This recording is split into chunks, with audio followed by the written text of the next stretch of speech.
Sydney. I had been waiting my whole life to get to Sydney. I got to the airport, to the hotel, checked in, and sitting there in the lobby was a brochure for the Sydney Festival. I thumbed through it, and I came across a show called Mento Live.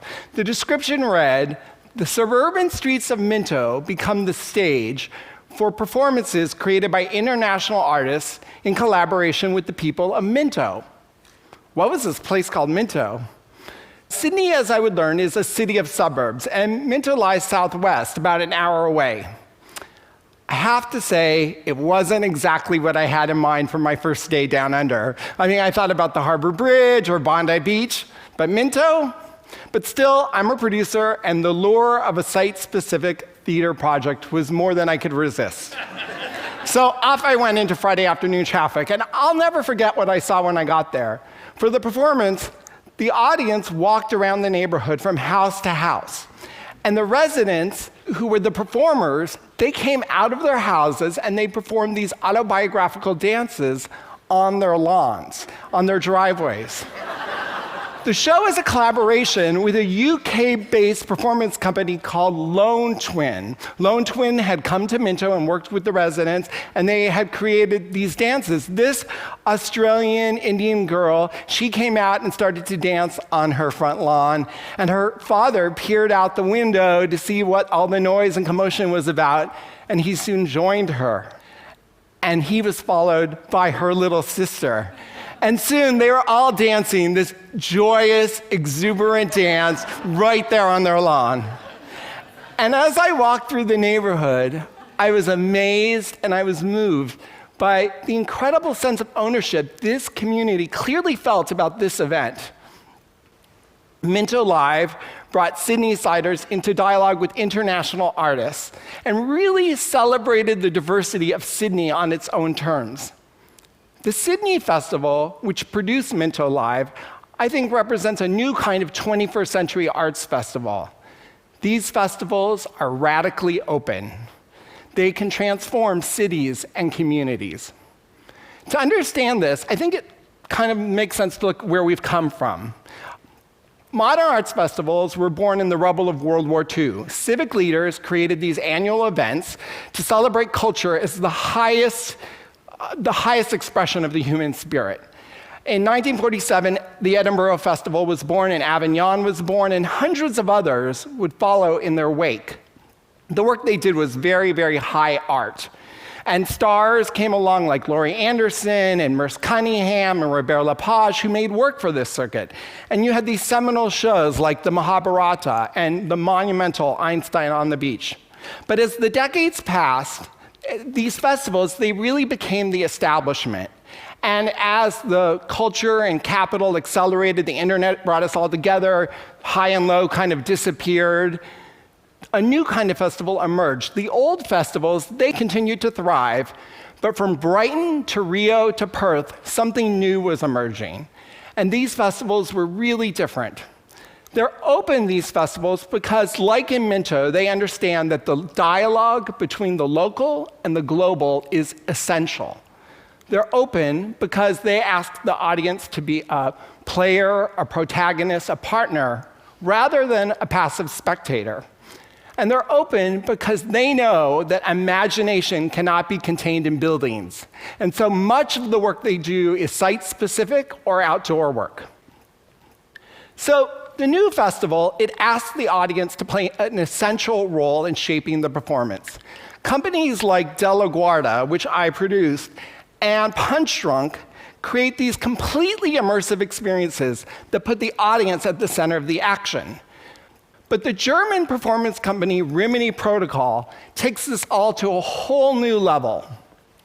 In a series of shows that includes 100% Vancouver, 100% Berlin, Rimini Protocol makes shows that actually reflect society.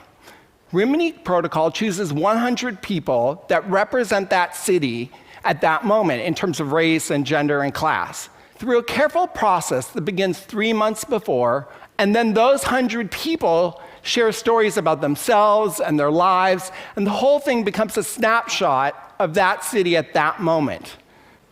Lyft has always been a pioneer in the use of venues.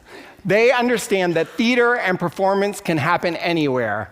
You can do a show in a schoolroom, in an airport, in a department store window. Artists are explorers. Who better to show us the city anew? Artists can take us to a far-flung part of the city that we haven't explored, or they can take us into that building that we pass every day, but we never went into. And artists, I think, can really show us people that we might overlook in our lives. Back to Back is an Australian company of people with intellectual disabilities. I saw their amazing show in New York at the Staten Island Ferry Terminal at rush hour. We, the audience, were given headsets and seated on one side of the terminal. The actors were right there in front of us, right there among the commuters. And we could hear them, but we might not have otherwise seen them. So Back to Back takes site-specific theater and uses it to gently remind us about who and what we choose to edit out of our daily lives. So the dialogue with the local and the global, the audience as participant and player and protagonist, the innovative use of sight. All of these things come to play in the amazing work of the fantastic French company Royal Deluxe. Royal Deluxe's giant puppets come into a city and they live there for a few days. For The Sultan's Elephant, Royal Deluxe came to central London and brought it to a standstill with their story of a giant little girl and her friend, a time-traveling elephant.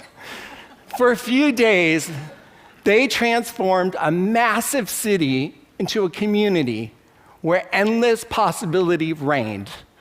The Guardian wrote, "If art is about transformation, then there can be no more transformative experience.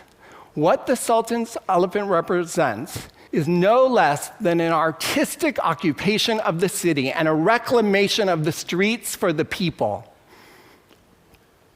We can talk about the economic impacts of these festivals on their cities, but I'm much interested in many more things, like how a festival helps the city to express itself, how it lets it come into its own. Festivals promote diversity, they bring neighbors into dialogue, they increase creativity, they offer opportunities for civic pride, they improve our general psychological well-being. In short, they make cities better places to live. Case in point, when the Sultan's Elephant came to London, just 9 months after 7/7, a Londoner wrote, "For the first time since the London bombings, my daughter called up with that sparkle back in her voice. She had gathered with others to watch the Sultan's Elephant, and it just made all the difference." Lynn Gardner in The Guardian has written that a great festival can show us a map of the world, a map of the city, and a map of ourselves. But there is no one fixed festival model. I think what's so brilliant about the festivals, the new festivals, is that they are really fully capturing the complexity and the excitement of the way we all live today. Thank you very much.